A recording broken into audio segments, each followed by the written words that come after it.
Multimedia interactive stories are one of the latest trends in online publishing. News Digital's latest interactive series, The End of the Noughties, was proclaimed a stunning success with around 7 million page impressions at the time of writing.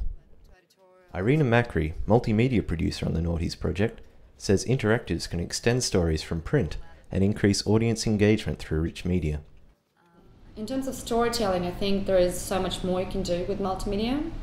And I'm not just talking about Flash as a code specifically, because very often people just assume that when you say multimedia, it's very techy, it's very just development oriented. But no, it's just combining a bunch of rich media into one package and creating an environment where a user can kind of, in a non-linear fashion, explore what they like to see. And I think users were so used to linear kind of storytelling. They would watch what they're shown on TV, they would read what is kind of written in order that it's written. Whereas now there's a lot more choice, there's more variety.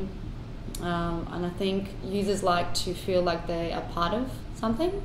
So the user participation aspect of multimedia is what gives it that extra edge. Multimedia projects can often involve a large number of people, with different parts of the team working on aspects of the same project, such as new ways of presenting stories. We have built a multimedia player or flexible player, which is basically a very dynamic way of telling a story using different media, rich media. So instead of having, say, a video player that only plays videos, and then you have a gallery that you can look at pictures through, you also have maybe a player that does audio with images. We've created a player that allows you to house all of that media in one player as different chapters, so you can tell a story using that tool, and you don't have to have any kind of Flash knowledge to build it.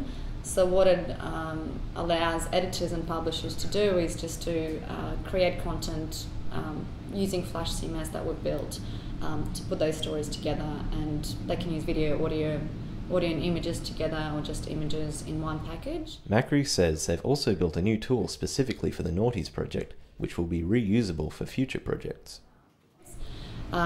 Which is kind of like a deathmatch, hot or not module sort of thing, which allows users to vote for their favourite out of two, say, images, and then we give them, say, 10 or 15 to vote for, and then you get a winner at the end of it. And it's just a really fun, interactive way to get users to pretty much cast their vote, but also to tell a story through that by kind of highlighting those 10 moments that we think were most memorable. As an emerging medium, interactives are at the cutting edge of creativity and design. Macri says there's few limits on where the medium can go in the future. I think as long as we stick to kind of our values and integrity and ethics, and we don't offend anyone, and we don't cross the line in that area, technically or originality wise, or kind of new concepts, no, there's no line, I don't think. I feel like every project that I've worked on has been better than the last one, and every project's more unique and more interesting. Nick Evershed reporting for the NPA.